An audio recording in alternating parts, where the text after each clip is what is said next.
All right, here we are getting into that main event time already with John Cena going up against Rusev. The United States Championship is going to be on the line. We've seen Rusev come in to the WWE. He's been going at it for just over a year now, of course, with last year's Royal Rumble debut. Of course, he didn't really have his gimmick 100% yet. Lana didn't come down with him. He made a big, strong effort in the Rumble. He definitely was a big guy that came down in there. I don't even think he got that many eliminations, but just for the fact that he was able to hang out in the Rumble and show his force was a big, strong thing. And he was held off to the sidelines for a while. We kept on thinking that, maybe he's not there because they don't want him to be a part of, the Royal Rumble. Maybe he would come down in the Royal Rumble and be a surprise entrant into the Andre the Giant Battle Royal, giving him some sort of a big debut. He wasn't able to win the Rumble because he wasn't going to main event WrestleMania, but maybe he could be the guy to hold the statue for the first time. But then once he came in, it was closer to spring and summertime. I can remember he came in immediately going after Kofi Kingston, Xavier Woods, R-Truth. Those matches to me honestly really didn't mean anything. But when he went after Biggie Langston is when he first got really put on my radar. The three matches that I know of between Rusev and Biggie Langston were great. Two of them on pay-per-view, one of them on main event.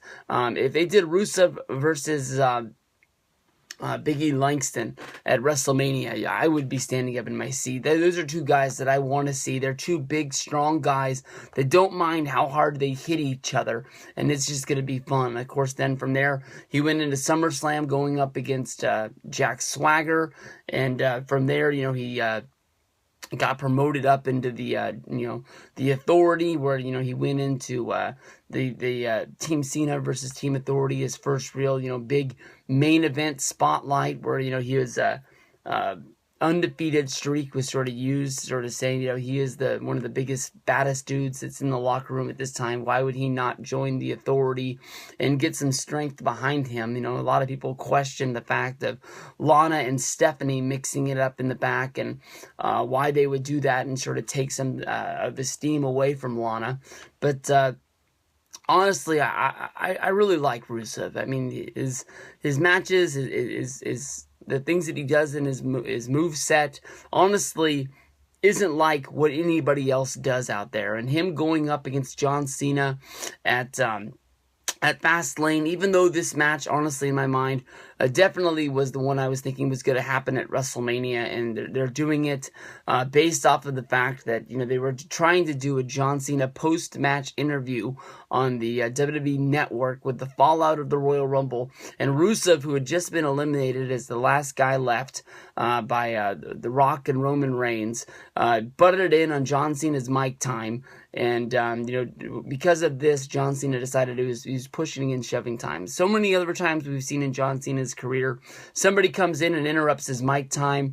They might be showing him a little bit of disrespect, but Cena's able to laugh it off, seeing how he knows that Rusev is a young guy trying to make his way in the WWE, and he could say that he's been there and he's done that before. If you go back and you think of the storyline between Triple H and Sheamus at WrestleMania 26, Triple H brought up the fact that when he was a newcomer coming into the WWE, he went up against one of the biggest guys in the locker room, the Ultimate Warrior, at WrestleMania, and it didn't turn out that well, but he wanted to make sure that he put his name, in the biggest marquee that he could, going up against the Warrior, a past champion. Was definitely going to be a match that had a whole bunch of eyes on it. Now, the fact that WWE has signed to this match for Fastlane, and when they have done this, they've said, well, this wasn't supposed to be happening at Fastlane. You're basically getting this a month early. This is what was supposed to happen at WrestleMania. Those are the things that just don't really make any sense to me. They added a whole bunch of fuel to the fire with Rusev attacking John Cena and going after his eye, basically looking like he was trying to rip it out on Monday Night Raw last week. And then Cena shows up this Monday with 100% eye. Back in the old days, somebody would have sat down in a chair and would have got punched repeatedly. I was talking about in my Raw review last night how in the Rick Steiner shoot interview, there was a WCW match where, one of the teams got a leg up on Scott Steiner. And basically the storyline was that, they had beat him up and blackened his eye. And, before they went out for the pay-per-view, to be able to get that sympathy from the fans, Scott sat in a chair and had Rick pound on that eye.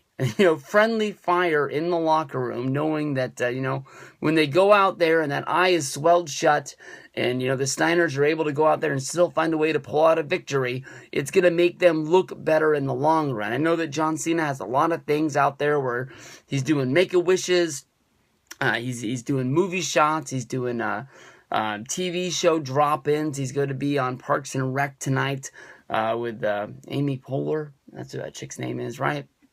But, he can't be having that sort of an image, but it would make it look a whole lot better. I know that with the scratched cornea, when you're out there wrestling house shows and you're wrestling on Monday Night Raw or your sporadic SmackDown appearance for John Cena, things happen. And, we've seen this injury happen before in wrestling, and we're going to see it again down the road. But, I don't know, Cena's showing up on Monday, beating up on Rusev, yelling out the fact that, anyone can be beat. That just made me think, well, you're the guy who's going to get beat. I mean, everybody has been talking about the United States Championship is being put on the line. Do you really see John Cena carrying around the United States Championship 10 years later? He won this belt at WrestleMania 20 against the Big Show. I believe it was the opening match of the night.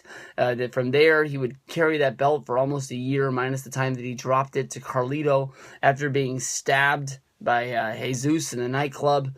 And he would lose it again to Orlando Jordan to build up heat right before WrestleMania 21, when he would win the that'd be the WWE Championship at that time from JBL, and go on to become one of the biggest superstars of all time. WrestleMania 21 is a real big one with, Batista wrestling in the main event, going up against Triple H. This was one of the biggest WrestleManias of all time. It was a really, when they really started to turn around business for WWE back in the time. But they also had, John Cena beating JBL. Of course, Batista and John Cena were the last two guys left in the Royal Rumble. You could see that they were really going in a new direction. And you can't really call it a youth movement, because even at that point, Batista, came into wrestling a little bit older than a lot of guys do. Wasn't really over the hump. He had a great run with WWE, but I'm sure they would have loved to find this guy a lot younger. Maybe when WCW was still in business and he was showing up at the power plant, and basically he got run out of town, basically saying that he couldn't do it. Maybe if they could have got their hands on him then and got him through developmental faster and been able to get him on the roster. I think it was just the right place and the right time.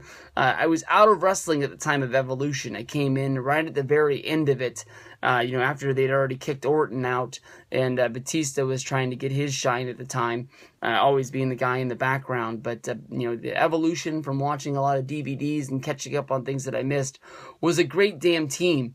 And, being able to pick those guys and move them forward. But I'm just realizing that I'm spending a whole lot of time talking about Batista when the match is about freaking Cena versus Rusev. Rusev is a guy that, honestly, I think that once his undefeated streak is off the table, he's going to lose a lot of steam. But we're going to have to see how it gets done. I could see John Cena being the guy who beats Rusev at WrestleMania, but definitely not at Fastlane. I know I got a lot of things to say about this pay-per-view not being that great. I was a big fan of Survivor Series. The people before Survivor Series basically was saying that was going to be a waste of a pay-per-view. WWE wasn't going to give the world away for free, and next thing you know, Sting showing up, making his debut, making sure that Team Cena beats The Authority. The Authority was banned, and it ended up being a pretty big night in the history of WWE at that point, even though The Authority came back weeks later. Now with the network again being free, and as many eyes as possible are going to be on the WWE network, with basically this network being almost a worldwide release now. Still waiting on Germany, still waiting on a little bit of the Middle East. But basically, anybody who's everybody who's going to be getting the free month of February is going to be continue on with the next month of getting, the free March so they can get WrestleMania for only $10. And, seeing what goes on from there. But Rusev versus Cena, two big boys getting at it. Let's see if Rusev really can play in this backyard.